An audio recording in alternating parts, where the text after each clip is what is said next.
Sejam bem-vindos a mais um episódio Falso Plano. Este é um episódio bastante especial, vão ser os prémios Falso Plano para a época 2022 de ciclismo. Conforme prometido, vamos nos manter de 15 em 15 dias no ativo, mesmo agora durante a off-season. E durante esta semana iremos lançar em duas partes os prémios Falso Plano. Nesta primeira parte vamos falar apenas de prémios individuais, prémios aos ciclistas, e na segunda parte vamos falar dos prémios das equipas, ou seja, as melhores equipas e de provas. Hoje estamos cá todos e vamos começar pelo maior prémio, que é qual é o corredor do ano. Houve unanimidade entre nós e vou passar a palavra ao Ricardo para justificar algo que entre nós foi consensual. Sim, acho que nem precisa de grande justificação. O vencedor do melhor ciclista do ano é Remco Evenepoel. Ganhou um monumento, uma grande volta, os mundiais, outras provas do World Tour e fora do World Tour. Portanto, acho que não houve ninguém a chegar perto deste nível do que foi ganho. Pogačar teve um grande ano em termos de número de vitórias, mas acabou por só ganhar um monumento nas provas de maior relevo. O Vingegaard ganhou o Tour, mas é um ciclista desse género que só vai a uma prova para ganhar e o resto do ano está mais ou menos na sombra do resto da equipa.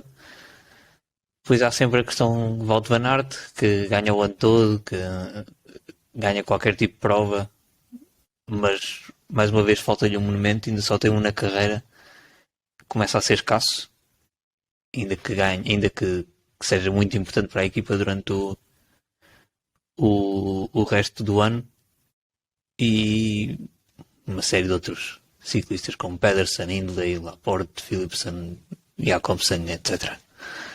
Mas sim, Remco ganhou o que ganhou, demonstrou uma superioridade incrível nessas mesmas provas. Portanto, acho que é o justo vencedor do corredor do ano. Acho que não há qualquer dúvida este ano em relação a quem devia ganhar este prémio. Tal como nos anos anteriores com o Pogačar, mas Remco este ano esteve realmente acima de todos os outros. Só para contextualizar aqui um pouco, nós nas restantes categorias vamos apenas falar, não apenas falar do vencedor, mas só indicar um vencedor. Nesta categoria fizemos os 5 primeiros classificados, em que foram os nomes que o Ricardo referiu. Remco em primeiro, depois Pogačar, Vingegaard, Wout van Aert, e o quinto foi o mais polémico, porque estes 4 não originaram grande discussão.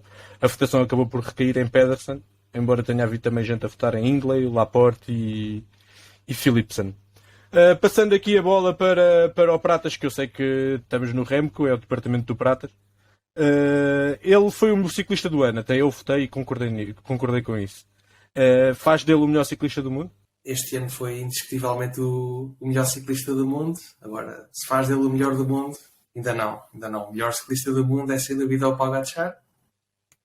Este ano falhou o objetivo principal e, tendo em conta que Remco Evenepoel ganhou um monumento, ganhou uma grande volta na sua primeira ou segunda tentativa de 3 semanas e a partir do momento em que é campeão do mundo da forma que foi, torna-se indiscutivelmente o melhor ciclista do mundo. Pois aqui então estás a ser contraditório, torna-se o melhor ciclista do mundo ou torna-se o corredor do ano? Nesta temporada, com o corredor do ano, ciclista do mundo ainda tem que ganhar o Tour. Tendo em conta que está a tornar o ciclista de 3 semanas, só pode ser considerado realmente o melhor quando ganhar o Tour. Vamos ver se é no próximo ano ou ainda não. Que relativamente ao nosso pódio, mais ou menos unânime, Pogačar e Vingegaard. Wout van Aert não podia estar no pódio a partir do momento em que não ganhou nenhum monumento. E aqui diria que o Pogačar, com a sua vitória na Lombardia, terá de ficar em segundo lugar pelo que o Ricardo já falou anteriormente, que é o facto do Vingegaard só se focar num objetivo e o Pogačar ao longo do ano teve inúmeras vitórias e em corridas de grande relevo. O Pogacar ganha a primeira e a última corrida do ano no World Tour. E a primeira e a última corrida dele do ano.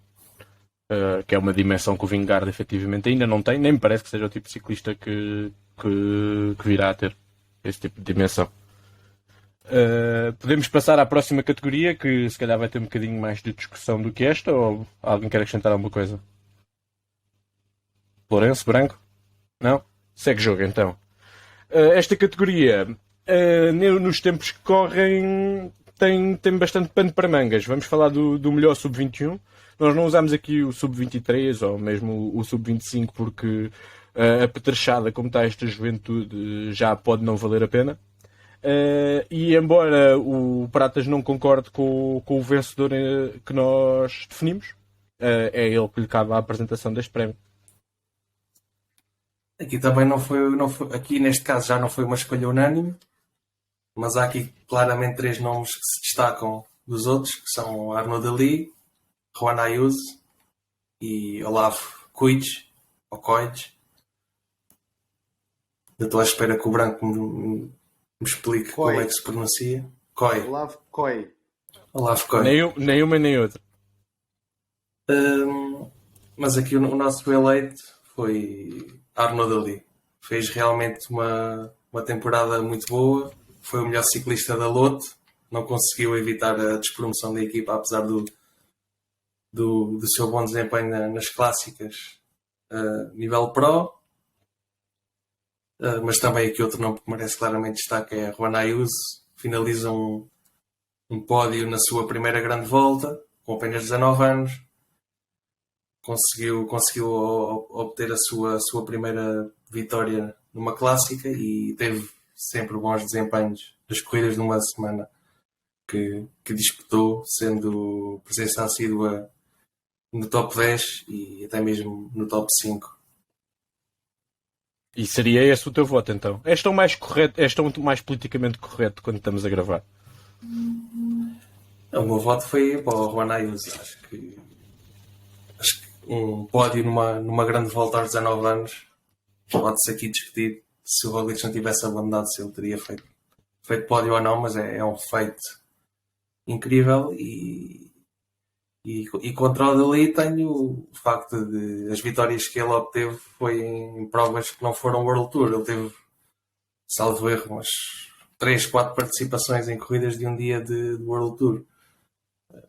Dessa forma não considero que seja o melhor sub-21, mas tiro-lhe o chapéu e vai ser um corredor de destaque nos próximos anos. Não tenho dúvida nenhuma, mas pessoalmente eu votaria a Ayuso, mas aceito aqui os votos do restante painel. Vocês também não percebem muito disto, mas pronto, temos que aceitar, é uma democracia. Eu também votei a Ayuso pelas mesmas razões que tu e sobretudo faz-me alguma confusão porque o Deli mesmo em relação ao Koij eu tinha alguma dificuldade em colocá-lo à frente, por isso vamos dar aqui algum palco aos votantes de Deli, começando pelo Lourenço. Lourenço, porque é que achas que o Deli merece este prémio à frente dos restantes?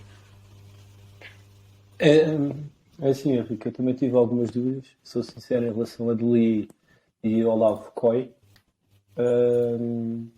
Ayuso não creio ainda, pelas circunstâncias em que foram, ok, fez uma grande volta, mas acho que tanto o Olaf Koij como o Deli foram mais regulares ao longo da época. E eu sou grande fã do Olaf Koij, mas existem aqui grandes fãs do Deli, então achei que, como bom colega que sou, acho que pronto, haveria alguma categoria em que tínhamos que falar do Deli. E então optei por votar nele. E é um dos protegidos falso plano, não é? Foi um dos nossos primeiros posts, foi exatamente sobre ele, e apesar de eu não concordar, ou seja, de votar a Ayuso à frente dele, porque acho que ele não tem só o pódio na Vuelta, ele tem top 5 em mais 2 provas por etapas do World Tour, o que neste escalão é formidável, e nunca entrou sequer como líder assumido da equipa, ou pelo menos líder único. Isso não desvaloriza a época incrível que o Duli fez e o que nos trará. Ele manteve ali a luta na luta durante mais tempo do que se calhar a própria equipa merecia. Eu E também não fez gosto uma muito. época incrível. Eu, eu dou-lhe valor porque acho que vai ser um enorme ciclista, mas eu não. Pelo menos pelo aquilo que transparece, ele está sempre a tramar o João. Não gosto. Não gosto dele por causa disso. Ele devia estar lá, mas Pronto, é quietinho porque devia ir a ajudar o João. Não, acho que não. concordo e subscrevo. Lá por ter mais pernas, agora tem que se ir embora. Exatamente. Sem Não, o tem João. que estar ali, mas é para rebocar. Agora para estar a Exatamente. atacar e ir acima e ir abaixo. Não, não. Eu concordo e agora não vou passar a palavra ao Pratas porque senão ficamos mais 5 minutos nisto. Passo ao branco, fazendo a inversão, passamos dos melhores sub-21 para o melhor veterano, que nós consideramos acima dos 33 anos, e que o vencedor, mais uma vez, não tivemos unanimidade, tivemos divisão entre dois nomes. Ora, boa noite. Então, o vencedor do prémio Melhor Veterano foi uma opção do Falso Plano para pensarem que nós não andamos aqui só atento aos jovens e a escrever sobre jovens e etc. E, portanto, o vencedor foi o sprinter Alexander Kristoff, seguido muito proximamente de Geraint Thomas. Eu devo confessar que votei no Kristoff, embora seja evidente que ele não tem propriamente um ano a nível de número de vitórias muito evidente. Mas a verdade é que tem 5 vitórias e depois olhas para o resto do palmarés de 2022 para o Kristoff e ele tem um ano francamente bom no geral, com 20 top 10, 9 top 3 e portanto para um ciclista que andava, por assim dizer, parecia pelo menos andar perto de um final de carreira. A verdade é que mostrou que esta mudança para a Intermarché foi muito positiva para ele. Vai seguir para a UNOX, líder, capitão, vai para casa continuar a vencer e intrometer de forma mais evidente a equipa da UNOX nos grandes sprints. Relativamente ao Thomas, todos teremos de concordar que foi um tour muito surpreendente, pelo menos para mim, não esperava um nível tão elevado.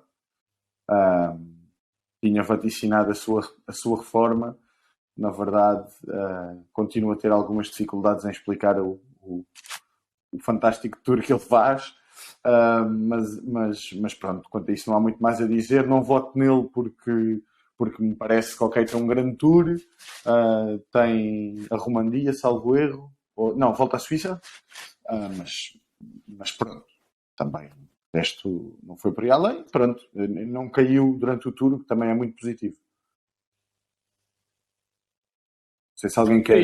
É isso, eu acho que o Kristoff também vale pelo facto que nós já achávamos que ele estava claramente na trajetória descendente da carreira e tem aqui um ressurgimento depois de sair da UAE surpreendente, e a partir do ano que vem, numa estrutura que eu também gosto muito, na ONEX, acho que vai ser bastante interessante ver o que é que ele tem a acrescentar. Também não havia aqui assim tantos nomes, até porque queria fazer uma correção, não foi a partir dos 33, foi a partir dos 35. Não havia assim, acho que estes foram claramente os dois que se destacaram mais, e portanto penso que não havendo mais nada a acrescentar, vamos para mais um prémio unânime, mas que marcou uma mudança no ciclismo atual, a unanimidade deste vencedor. O melhor trepador, Lu, também não tiveste pensado duas vezes antes de votar? É assim, primeiro, se não me queres chamar Lourenço e se queres arranjar peço um desculpa. diminutivo, é Lou, não é Lu, está bem? Ok. Pronto, só para. Podes chamar na boa. Lou, não serás a primeira pessoa a fazê-lo, mas pronto. Lu, isso já. Pá, não. Isso não. Em relação ao melhor trepador, como tu muito bem disseste, a decisão foi unânime. Já se fartaram aqui de desvalorizar o homem, que eu acho que é uma injustiça. Ganhou só aquela que por muitos é considerada a melhor prova do ano, eu não considero, mas pronto. No, no entanto, acho que ele fez um tour exímio e estamos a falar de Jonas Vingegaard, o vencedor do prémio de melhor trepador. É verdade que Pogačar teve ali principalmente uma etapa, a etapa 11, salvo erro, exatamente, em que ficou claramente para trás. No entanto, acho que quem consegue destituir Pogačar, tendo em conta que já vencia há 2 anos consecutivos, acho que o que ele faz é merecido ser-lhe atribuído este prémio. Eu acho que se há coisa que pode definir o melhor trepador é o Vingegaard este ano não ficou para trás em nenhuma subida. Ninguém o descarregou. E a partir daí serás o melhor trepador. Está bem, se calhar foi descarregado para ir na volta ao País Basco, uma coisa assim, naqueles topos. Mas em montanhas propriamente ditas ele foi claramente melhor. E mesmo um Pogačar sempre ao ataque nunca conseguiu tirá-lo da roda. Sim, acho que só foi descarregado no Tirreno Adriático, numa etapa de montanha que o Pogačar ganha, acho que até acaba a descer. Assim. Sim, que o Vingegaard fica com a Holanda. Pois, ou seja, a forma dele ainda não estava no sítio. Sim, é uma demonstração do que é a época do Vingegaard, que é um bocado como era a época do Andy Schleck ou até de um Lance Armstrong. Combinamos que não falávamos de doping, mas pronto, é o foco numa prova e o resto da época não é assim tão importante. Vamos ver se muda a partir de agora. Desculpem, mas ele também é descarregado agora neste último momento, na Lombardia. Ele também fica sim, mas não é uma montanha, acompanhar. Mas não é uma grande montanha. Sim, é um topo. Sim, é um topo, é diferente. É um topo, sim.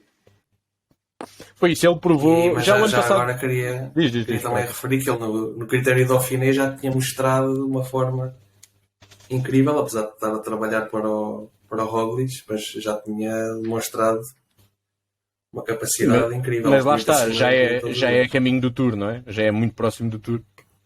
É nessa altura do ano que ele realmente está forte. Ele já o ano passado no Ventoux e em mais 1 ou 2 momentos tinha dado mostras de poder ombrear com o Pogačar, mas este ano mostrou que quanto mais dura a montanha, mais longa, mais em altitude, ele é mais forte que o Pogačar, ou foi pelo menos este ano. E isso é uma mudança radical em relação ao que tínhamos visto nos últimos anos e vai-nos trazer boas lutas pela frente. Estávamos aqui a discutir entre montanhas e pequenos topos. Por isso, nos pequenos topos, quem vence são os melhores panchers. Ricardo. Mais uma escolha unânime. Nós vimos muito ciclismo juntos, então depois votamos todos nos mesmos. Sim, vai exatamente de encontro ao que estávamos a falar. Pogačar demonstrou ser o melhor nestas etapas e provas com pequenos topos que acabam maioritariamente ao sprint ou com uma aceleração final. E vai de encontro também à falta de punchers na atualidade. Para teres uma noção, a clássica de eleição deste tipo de corredores costuma ser uma das Ardenas, a Flash Wallonne ou a Liège. E na Flash Wallonne este ano ganha a Dylan Teuns, que não faz mais nada basicamente o resto da época, pouco faz. E não há corredores deste tipo já. Alaphilippe era provavelmente o último de alta qualidade, que é capaz de fazer frente a Pogačar, por exemplo, mas deixou de haver corredores deste tipo. Com o skill tão específico, não é? Sim, com a retirada de Valverde também é mais um que sai deste lote de corredores. Portanto, Pogačar tem que ser nomeado o vencedor, que realmente demonstrou no Tour, demonstrou na Lombardia, demonstra regularmente nas Ardenas. Acho que não há ciclista que combine melhor esta capacidade de sprint e e trepador que Pogacar. Mas isso é Roglic também interessante. é um que... Sim. Desculpa, Henrique, o Roglic também é um que também gosta muito desse tipo de características, apesar de não ter sido um bom ano. Tens, por exemplo, Pois. aquela etapa na Vuelta, em que a etapa 4, em que ele, numa subida dessas, consegue vencer. Mas, efetivamente, não é a melhor opção para este ano. Sim, mas eu acho que o que o Ricardo estava a dizer era ciclistas mais à antiga, mais unidimensionais, no sentido em que aquele é o foco deles. Ou seja, aqui quando falamos do Pogacar ou do Roglic, estamos a falar de ciclistas que são fortes neste tipo de provas, mas que não é este o palco principal deles, não é? Como é do Alaphilippe, ou... É que eu estava a tentar lembrar-me de outros, tens Cosnefroy, Gilberto. está bem, Gilberto noutros tempos estava a falar mais na Pronto, sim, atualidade. isso. Há muito poucos dos mais ciclistas como tão Gilberto. especialistas, exato, pouco completamente especialistas. Tens Cosnefroy, foi esse o nome que me veio à cabeça, mas Sérgio Guita. Também, eu acho também. que ele devia decidir que era isso que ele fazia da vida, assim. Não sei se ele já decidiu. Madois, se É calhar, assim. também. E há quem diga Vlasov. E o Bax? Sim, Ninguém fala do Vlasov. Bax? Do Bax era um que eu ia referir e um que eu ia votar, só que pronto, depois eu acho que ele tem essas características, mas depois não vence. Que é o Quentin, o Pacher, Exato. da Grupama. Também. É um ciclista que aparece sempre em tops 3, 5 desse tipo de chegadas, só que pronto, falta ainda a star quality para conseguir vencer essas etapas, mas de facto é uma categoria que com o ano pobre do Alaphilippe está entregue de forma muito evidente a Pogacar. E o nosso cowboy de pegões. Também é o Também ciclista. Teve uns ensaios bons, fez uma boa flash, por exemplo.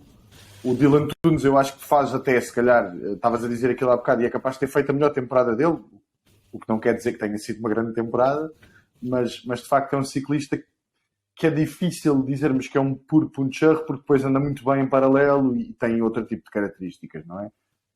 Portanto, é um misto, de alguma maneira. Sim, esta Sim, hoje em versatilidade dia- dos novos ciclistas, porque os sprinters também têm sprinters que fazem quase este papel, não é? Michael Matthews ou Pedersen, que em pequenos topos também conseguem discutir as vitórias. Hoje em dia É ver- há muito poucos deste tipo. Acho que são mesmo de alta qualidade, são mesmo Alaphilippe. Se encaixa perfeitamente no que estamos a falar.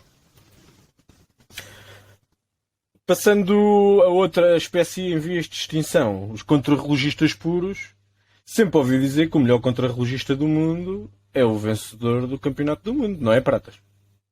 Não. Ai não? Então, mas não vão os melhores todos do mundo ao campeonato do mundo? Não. A partir do momento em que o Van Aert não foi, Sim, Então é por causa acontece. disso. Tá bom. Aceito. Mas podes continuar a atribuir o vencedor. Estás descansado. também não foi uma escolha unânime aqui do painel, mas Remco Evenepoel tem que ser considerado o melhor motor atualmente. O Ghana fez uma época muito abaixo do esperado, apesar de ter finalizado bem o ano ao bater o recorde da hora. E também queria dar aqui mais destaque a dois nomes. É o campeão do mundo, que ainda ninguém sabe como é que aconteceu, mas a verdade é que ele sempre mostrou potencial e não sei bem justificar, mas ganhou. E o campeão dos últimos, o primeiro dos últimos, é Stefan Kung. Super regular. Tenho que admitir que foi o meu voto pela regularidade que teve. Mas pá, quando não se ganha, não pode ser o melhor. Chegas aos grandes palcos, estás lá, estás na luta, mas não ganhas.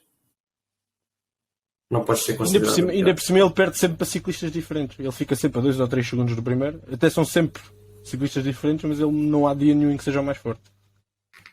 É um bocadinho ingrato. Eu votei Ghana, continua a ser, para mim, à partida para um contrarrelógio plano, provavelmente continuará a ser o favorito. Foi o ciclista com mais vitórias em contrarrelógios individuais ao longo desta época. Mas aceito que Remco pelo que fez na Vuelta, sem assim, a maior concorrência, mas e mais 2 ou 3 provas que ganhou como contrarrelogista, nomeadamente na Volta ao Algarve também, aceita a vitória. Eu aqui até pondrei o voto em Miguel Ángel Lopes. Foi talvez o contrarrelógio que mais me impressionou este ano.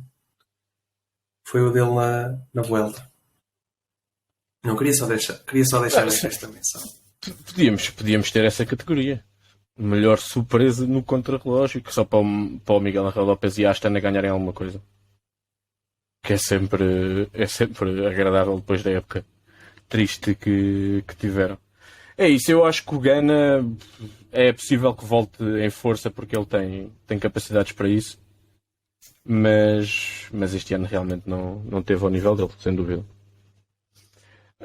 Passando aqui para a próxima categoria, em que o pessoal se dividiu ao meio.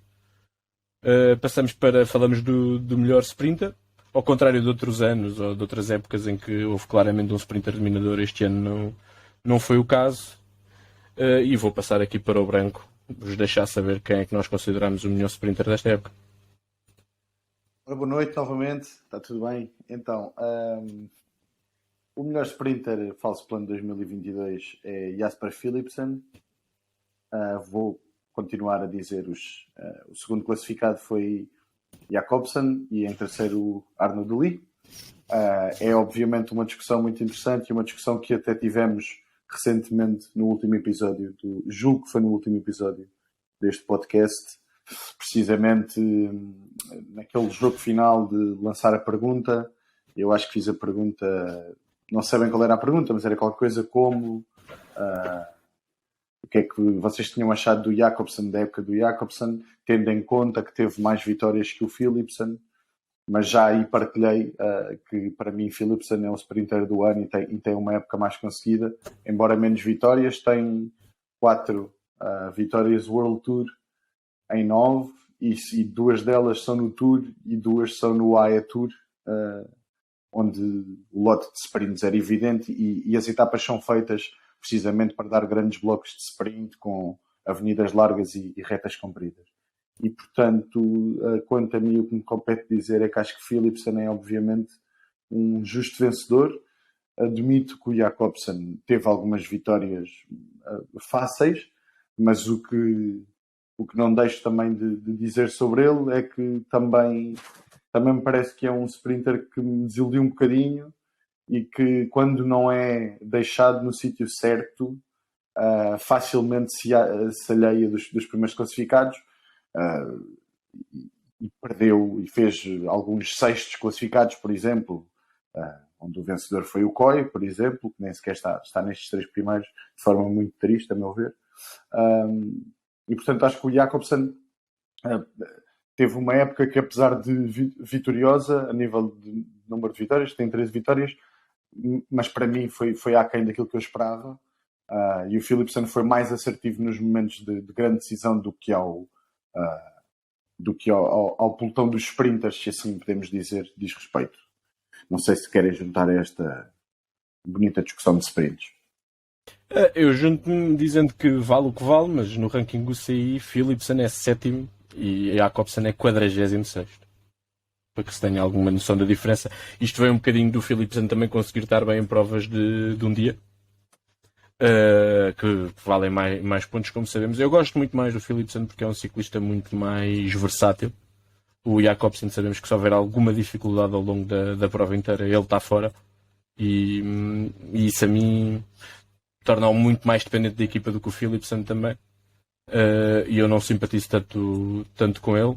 Mas tivemos aqui alguém que estragou a unanimidade. Que foi o Pratas e o Lourenço, não sei se quer dizer alguma coisa. Queria só dizer uma coisa só. Por acaso, tu estavas a consultar a lista do UCI. Eu estava aqui a consultar um site em que, por acaso, acho que toda a gente gosta de ciclismo, se apoia muito, que é o Pro Cycling, e o primeiro da lista é Philipsen. Eu não sei quais é que são as diferenças de pontuações que ele lhes atribui, mas efetivamente foi a Philipsen. E O segundo era quero dizer um crime, que acho que é um crime não referenciarmos, que é Mads Pedersen.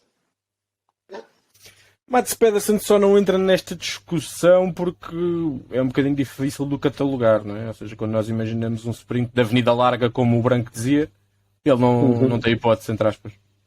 Sim, verdade. Mas a nível de ciclistas que possamos intitular de sprinter, ele provavelmente foi o que teve a melhor época até. Para mim, Aqui nesta, desculpa Ricardo, só para terminar, aqui nesta lista o top 3 é Philipsen, Mads Pedersen e Arnaud Démare. só para dizer que eu escolhi Philipsen e para mim, tendo em conta que não houve um sprinter dominador ao longo de todo o ano, é claro que o melhor sprinter é quem ganha mais na Volta à França. É lá que estão os melhores sprinters, portanto, quem ganha mais ali é quem tem de ser considerado o melhor sprinter. E sendo para mim uma discussão entre Philipsen e Jacobsen, tornou-se fácil decidir quem foi, porque Philipsen ganhou mais na Volta à França. O Lourenço falou de um nome interessante também, que foi o Démare. O Démare ganha três etapas no Giro. Eu ia dizer isso, não estranhem nós não falarmos do Démare, ele de facto teve uma boa temporada, mas nós por norma não gostamos de falar de ciclistas que são batuteiros. E portanto, ciclistas que ganham Sanremo a fazer meio fundo, nós depois optamos por não falar deles, mas é só isso, não é nada pessoal. Arnaud, se estiveres a ouvir, foste bem, sobretudo no Giro, e espero que nunca mais sejas batuteiro o resto da tua carreira. Grande Tu beijinho. dizes não é nada pessoal quando o teu argumento anterior é completamente pessoal. Precisamente. Contradições para quem quiser percebê-las.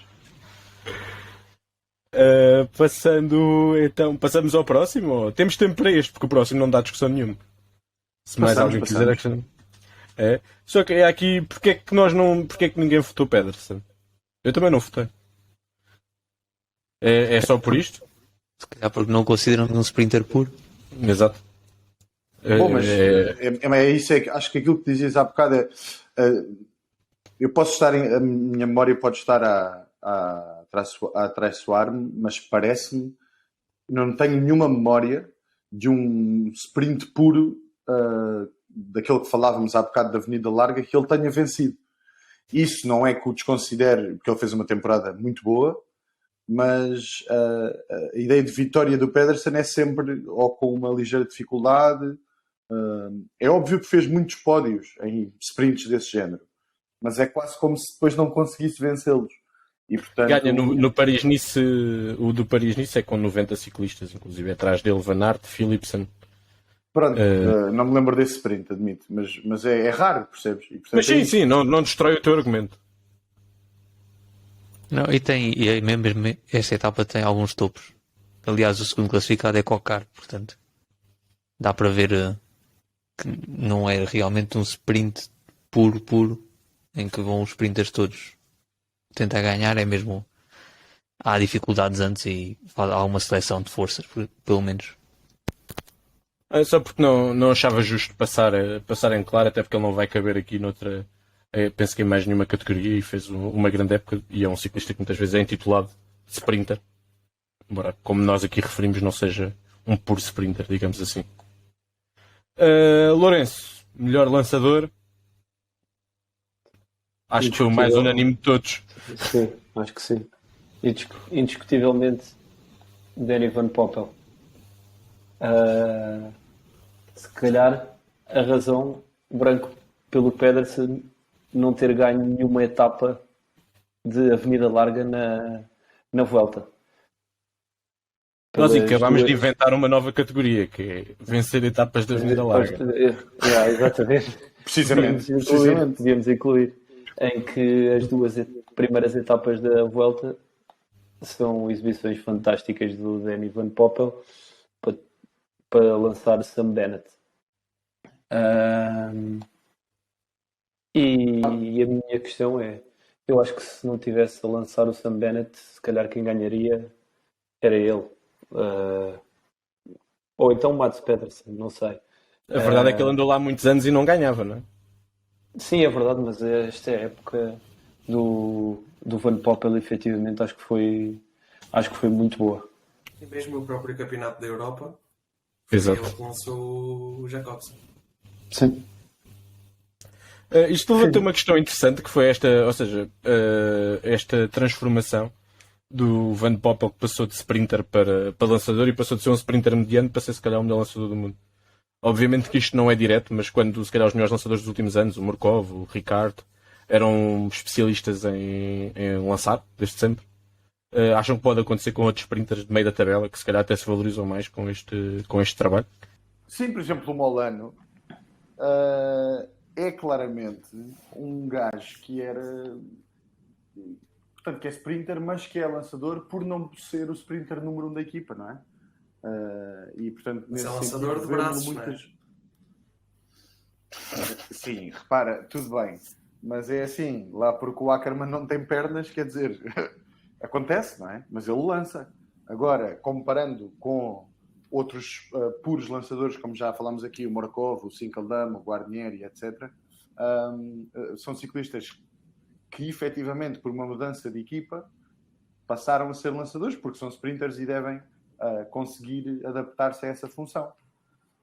No fundo, é isto. E Gaviria vai começar a lançar Cortina agora? Polémico. Isto foi polémico. Ai. Pá, o Mas até Gaviria preciso não ele chegar à parte final. Não ser Quem, descolado. o Cortina ou o Gaviria? ambos. Olha a probabilidade de conseguirem fazer o comboio. Tem que chegar lá os dois. Não, calma que o Cortina vai ganhar um monumento ainda. Pois, ui. Lá vamos nós todos para a jantarada. Não, mas é isso, porque não é só ser rápido e parece que o Van Poppel... É que o Van Poppel realmente entregou vitórias ao Sam Bennett praticamente e é raro ver lançamentos tão definidores do resultado final como os que ele fez. Sim, foi um nível Morkov do ano passado. Ou até melhor, se calhar. Está ali um... Não sei se ele vai continuar nesta forma, mas está ali uma coisa impressionante no toque ao lançamento de sprint. Ele chega pena muito bem à frente. ter o E ele é Sam um Bennett bocadinho como diferente. sprinter. Exato. Se tivesse o Philipsen ou o Jacobsen na categoria anterior, tinha sido mais rápido. Uhum. Eu achei interessante falares dessa questão dos sprinters que não conseguem, não são assim tão bons para passarem em lançadores, mas este ano o que vimos foi trepadores a fazer de lançadores. Vimos o pós ao vivo no giro a lançar o Guirmay, vimos o Kenny Ellison a lançar o Mats Pedersen, com bastante sucesso. O que é que achas desta nova moda? Acho que já temos categorias suficientes. É o que eu acho. Porque senão o programa são 5 horas. É assim, pós ao vivo ser lançador, pronto, aconteceu, é um facto, e o Ellison também. Sim, mas o lançador, espera aí, não é o último lançador. Foram. Não, isso não é o lançador. Foi de chegadas em topo. O Ellison... Foi, na etapa do... tá. Olha, está bem.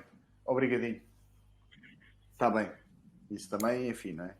É que o lançador do Pedersen foi o Kirsch, não é? Sim. Quase sempre. Sim, foi. Não, muitas vezes foi o Stuyven. Na Vuelta foi o Kirsch, mas ao longo da época foi mais vezes o Stuyven. Sim, o Stuyven também. O Kirsch. Embora o Stuyven, lá está, seja um exemplo de um que até era um bom sprinter e nem sempre é um bom lançador. Eu tenho a ideia que ele deixa sempre o Pedersen muito longe. Ou então é o próprio Pedersen que gosta sempre de fazer sprints muito longos. Não sei qual delas. Stuyven que este ano não teve nada mal nos sprints.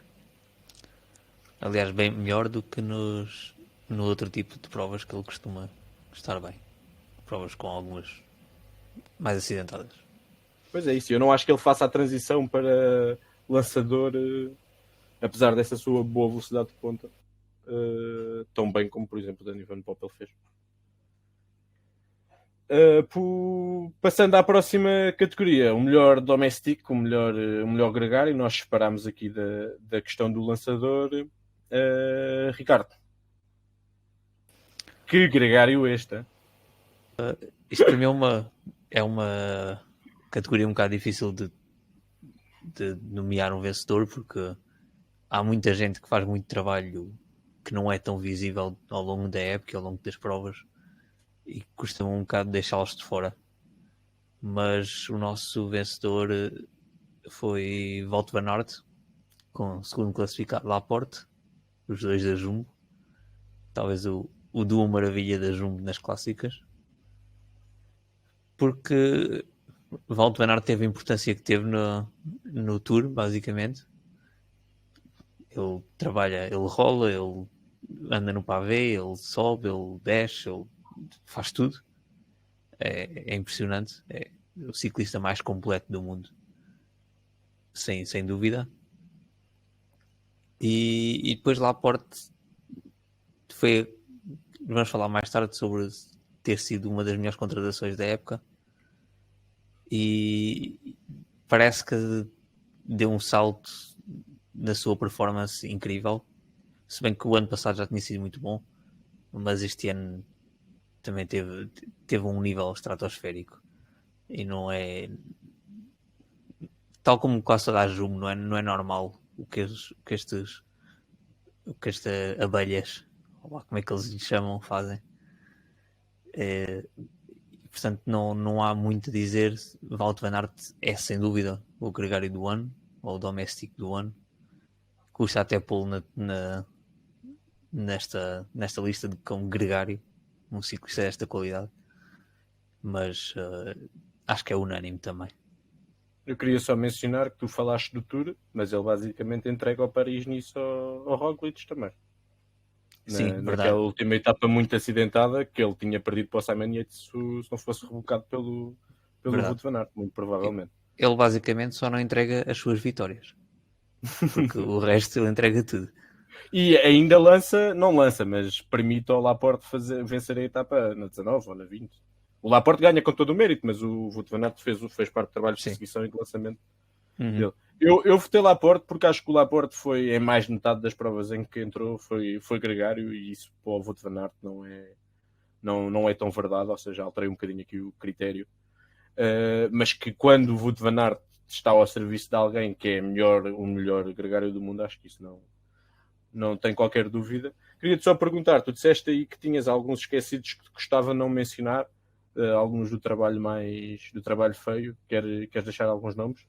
Não faço ideia, eu nem sequer lhes tomo atenção, mas eles estão lá. Van Hooijdonk, por exemplo, não sei, há muitos. Só de referir que acho que o Van Aert tem de talvez se tornar mais egoísta para tentar cumprir mais dos seus objetivos e não tanto dos objetivos da equipa. Está na hora de ganhar monumentos. Só tem um monumento na carreira e não há. Mas tu achas que ele trabalhar como trabalha no Tour afeta a capacidade dele de ganhar monumentos? Talvez no Tour não, porque é ali um pico de forma específico, mas por exemplo no Paris-Nice acho que não precisa estar tão presente no trabalho e dedicar-se mais à altura das clássicas e às provas de um dia, que são provas que ele tem como objetivo ganhar. Em relação aos outros gregários não faço ideia mesmo. São tantos que não quero andar a mencionar só um ou dois, não vale a pena. Sim, há aqueles de montanha mais clássicos a fazerem o último trabalho, não é? Como tivemos o curso, como tivemos o Maíca. Sim, mas acho que nem era esse que estavas a referir. Exato. Esses foi só um dia, não conto,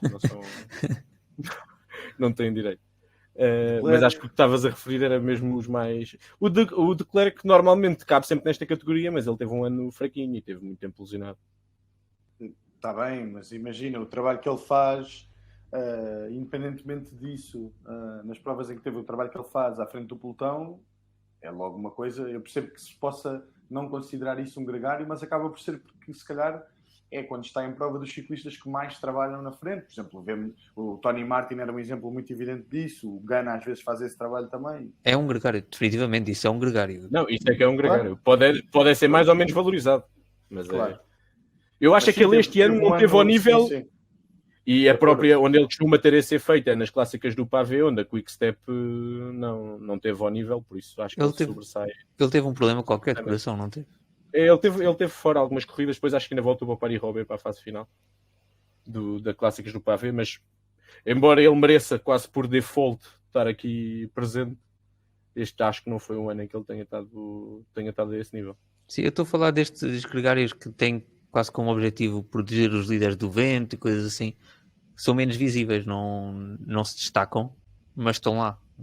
E são realmente importantes. Portanto, Tá bom, vamos dar aqui um respeito ao Nelson Oliveira, ao menos falamos desse, enquanto português. Não?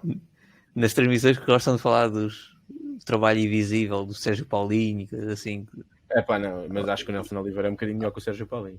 talvez, não sei, achas? Não sei. O Sérgio Paulinho tem Eu uma acho que prata sim. nos Jogos Olímpicos. É medalha. Está bem, está bem. Mas isso é enquanto carreira, não é enquanto gregário. É diferente. diferente, sim.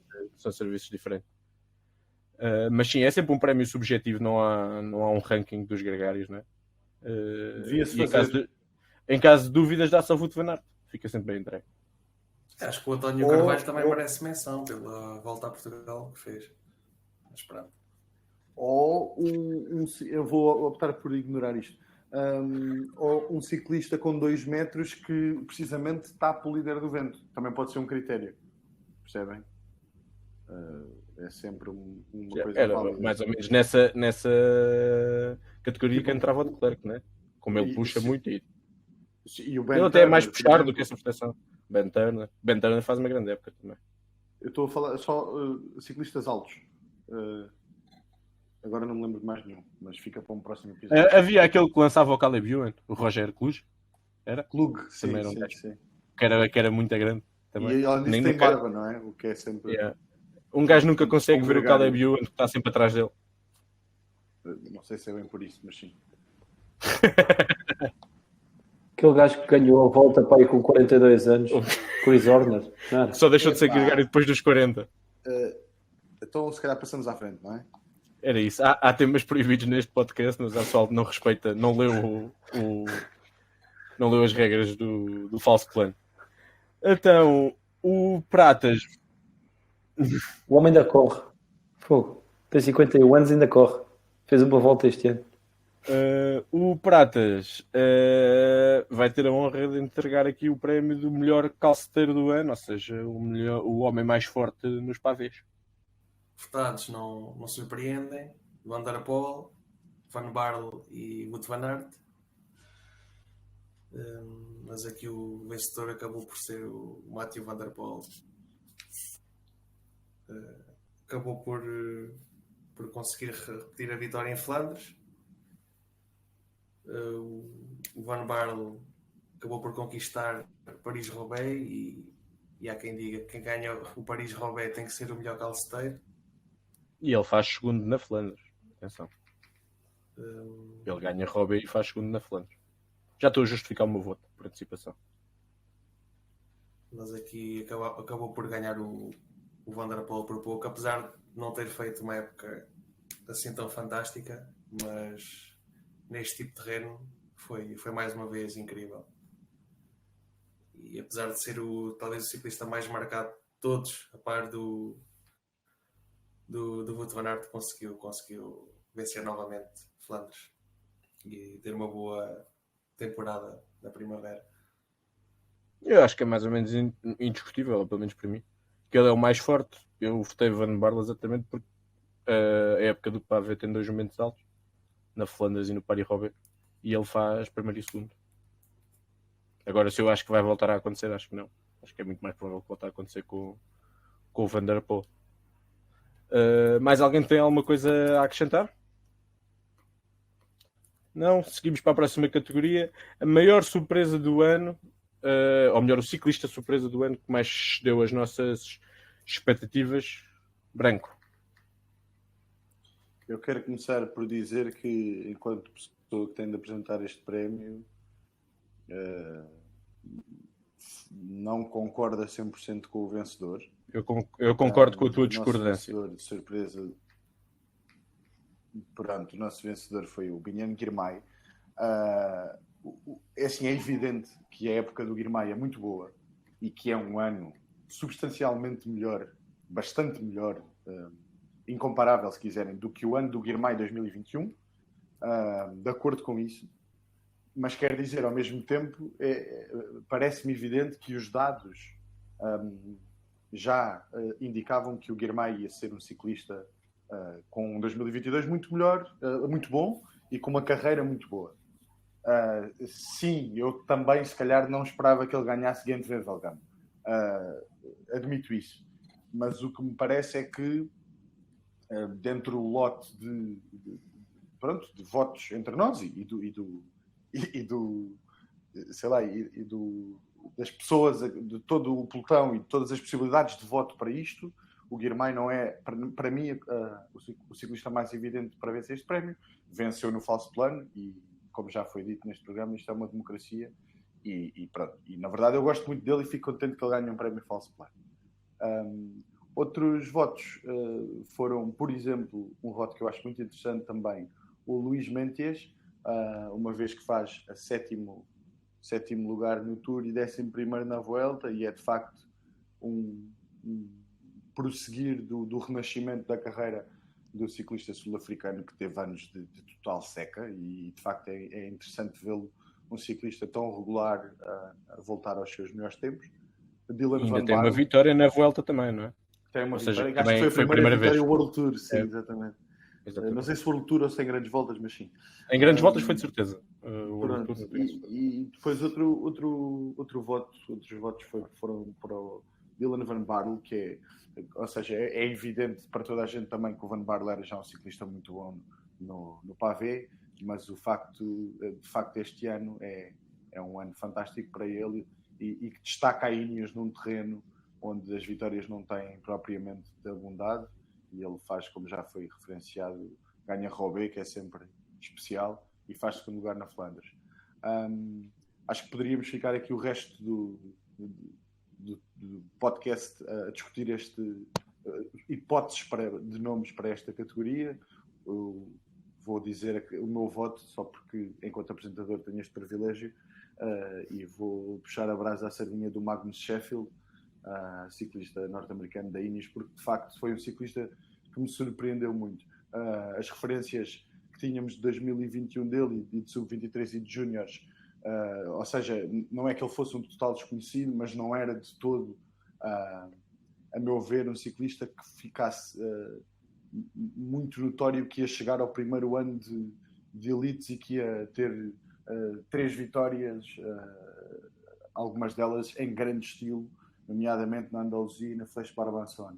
Portanto, acho que é um ciclista de futuro para a Ineos, que vai muito bem contra o relógio e que é um belo ciclista que vai vencer muitas coisas na sua carreira.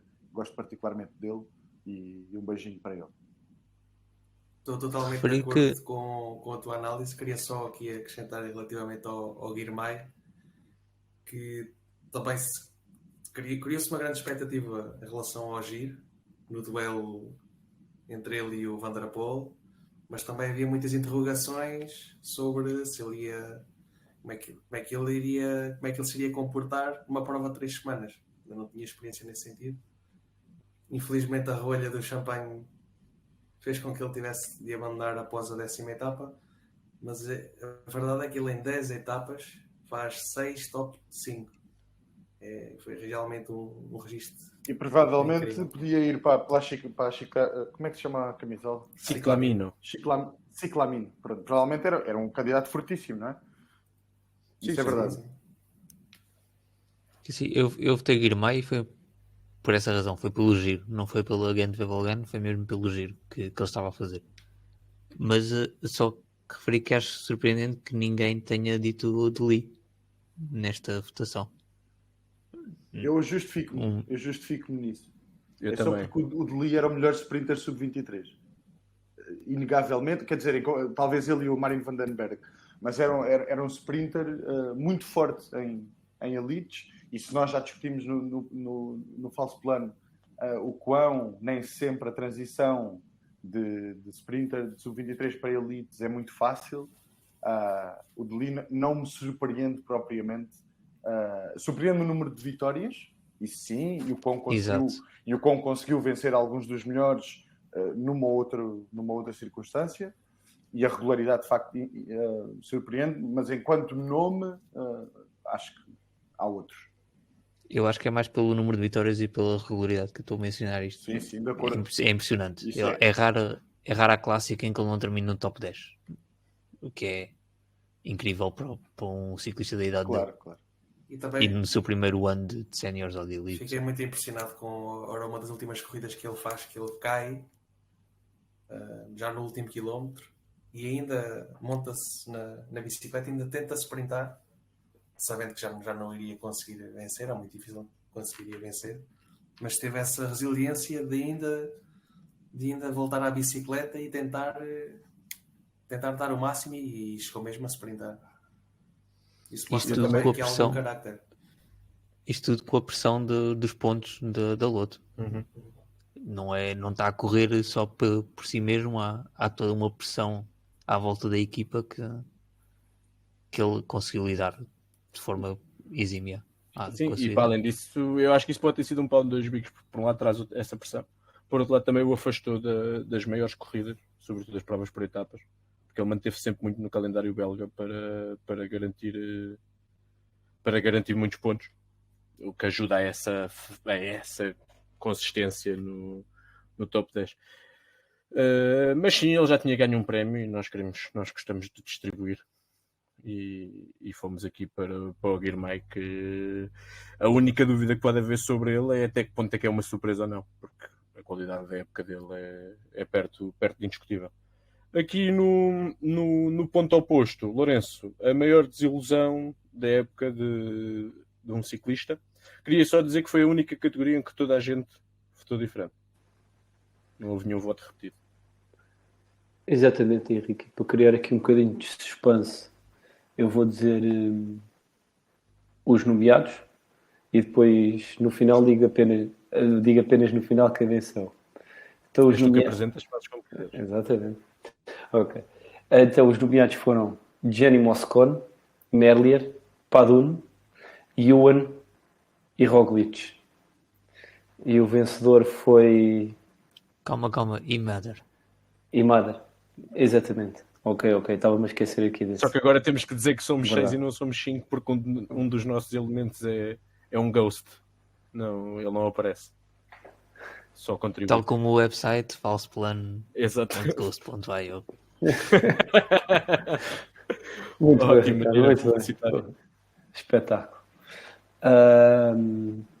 Prosseguindo, o vencedor da maior desilusão do ano foi Roglic.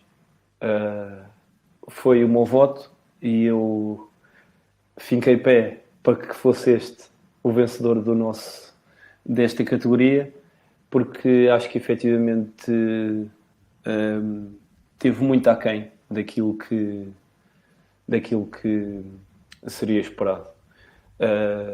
Ok que ganhou o Dauphiné e o Paris-Nice, mas, salvo erro, já no Dauphiné se notou que ele poderia não estar a 100% para o Tour.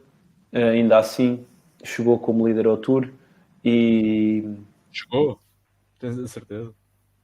Epá, teoricamente sim. Teoricamente acho que seria ele. Chega como líder ao Tour, pronto, na minha opinião, para não causar...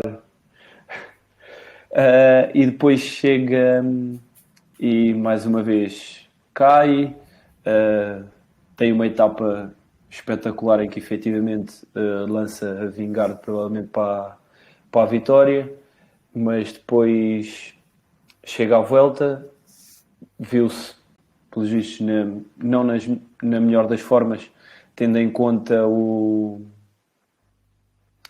que se tinha passado no Tour. Vem crescendo, volta a cair, volta a abandonar uma grande volta e Diz muito mal do Fred Wright, desnecessariamente. sim, epá, Não sei se isso entra na parte da desilusão ou não. Eu sempre o tive como um rapaz de muito bom caráter e desiludiu-me aí. Por acaso aplica-se bem. Epá, mas eu acho que a culpa é dele. Eu acho que a culpa é do Roglic. Então, mas é isso que estou a dizer. Sim, Eu porque... estou a dizer, entra enquanto desilusão a maneira e a atitude que ele teve depois perante o Fred Wright Sim, exatamente, sim. com o que Eu aconteceu. aí acho que foi muito Exato. mal aconselhado pela equipa. Acho que aquele comunicado não foi completamente Sim, despropositado e fora de timing. sim, ele tem que... Sim, porque ele tem 3 anos, não é? Ele tem 3 anos e então, pronto, as pessoas dizem A que andar, faz. andar de Epá, bicicleta parece. A andar de bicicleta parece. A andar de Tirar-lhe bicicleta, as rodinhas. tirar-lhe as Não precisa. rodinhas há poucos meses. Há poucos meses. Mas não, efetivamente ficou-lhe mal. Só tinha era que assumir as culpas e apelar à UCI para que no ano seguinte lhe colocasse umas rodinhas para ver se ele começa a aprender o que é andar de bicicleta. Já tem idade para isso. Epá, efetivamente não... Acho que esperava-se muito dele, pelo menos eu esperava, e foi uma tremenda desilusão. Sim, eu concordo, até porque essas duas vitórias do World Tour que ele teve, como já dissemos, no Dauphiné fica a dúvida se Vingegaard não estava já nessa altura mais forte. E no Paris-Nice foi um bocadinho também às cavalitas do Wout van Aert. Sim. Vamos passar aqui um bocadinho pelas escolhas dos restantes. Ricardo, votaste em Gino Mader. Tinhas assim tantas expectativas para o Gino Mader? Sim, depois da O volta pódio do da ano passado. Vuelta. Depois da volta do ano passado, eu acreditava que ele ia fazer um resultado parecido este ano numa grande volta, talvez no Giro, mas não fez nada. À semelhança da equipa, basicamente. Portanto, enfim, Faça um pódio na Romandia. É a única coisa assim decente que ele faz a época inteira. são questões que me ultrapassam. Como é que um ciclista mostra aquela força num ano, depois no ano seguinte já não faz nada? Como é que uma equipa inteira demonstra aquela força toda num ano e depois no ano seguinte já não faz nada? e atenção, esse pódio na Romandia julgou que se deve a uma cronoescalada final. Ele não teve assim tão bem no resto nas restantes etapas. Também é a vitória do Vlasov e eu não estou a dizer isso. Pois não, naturalmente. Porque eu só falo das coisas que me interessam falar. Que ajudam aos teus argumentos. Com certeza. E então explica lá porque é que o Merlier é a tua desilusão do ano. Epá, porquê? Porque eu até fico nervoso a falar disto.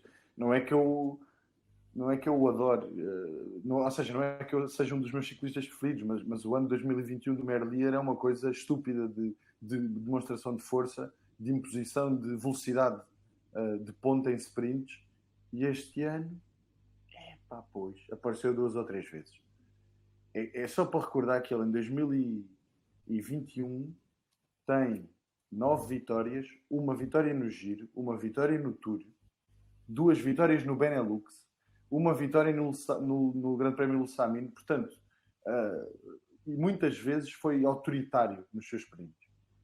Em 2022 ele tem 5 vitórias e só 2 é que são World Tour, uma no terreno Adriático,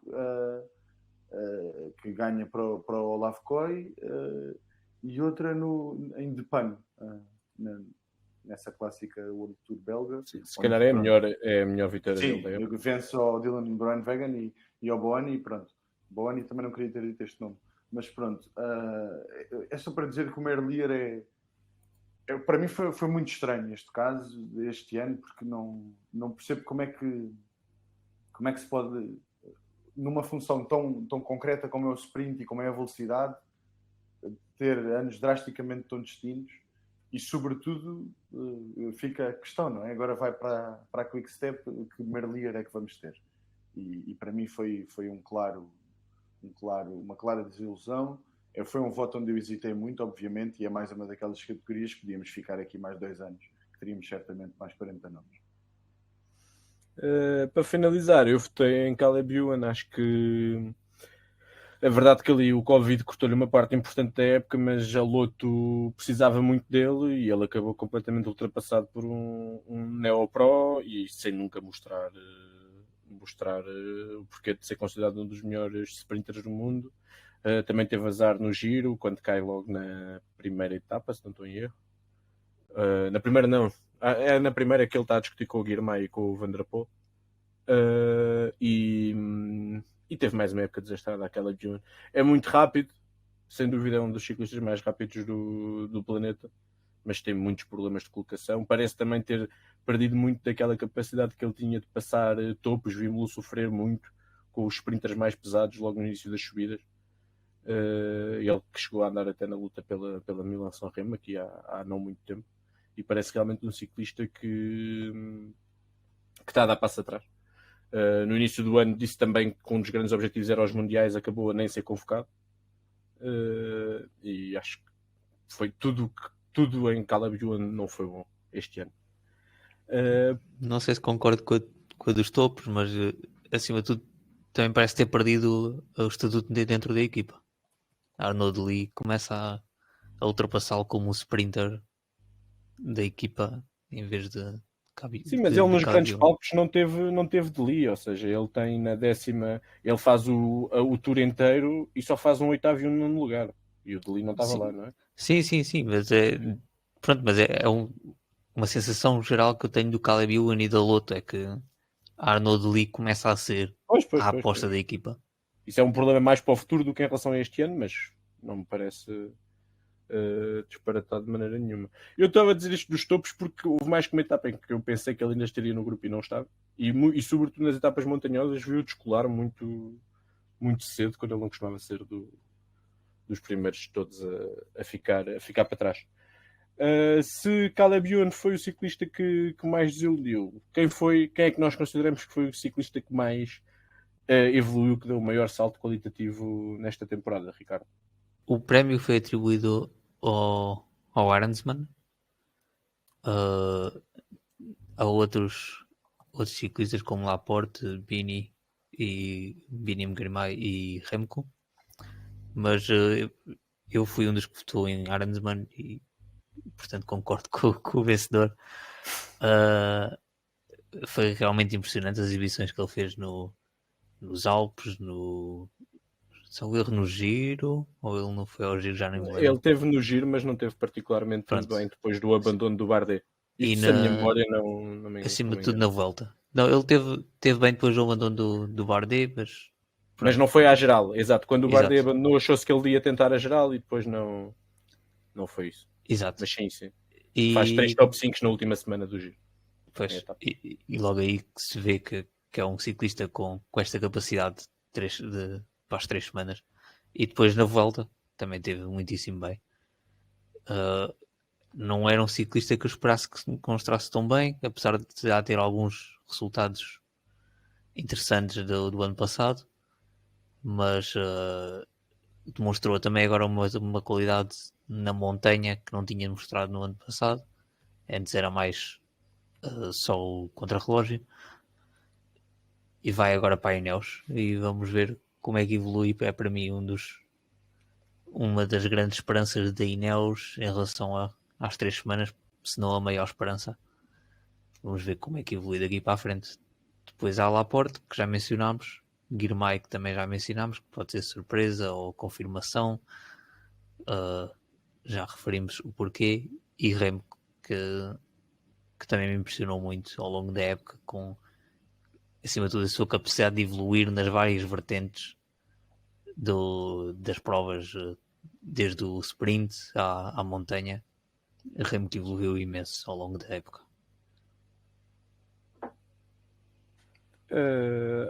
Só acrescentar que a Aramans começa logo bem a época, já faz 6 no Tirreno Adriático, e eu discordei um bocadinho inicialmente, mas agora estive a olhar com mais atenção para a época dele. E realmente o prémio não é tão mal atribuído. Ganha também a etapa rainha da Volta à Espanha. Eu votei em Laporte porque, ok, ele era um ciclista interessante, mas este ano foi um super ciclista em vários terrenos, dominador como gregário, como líder, e achei super surpreendente, mas está bem atribuído sem dúvida também.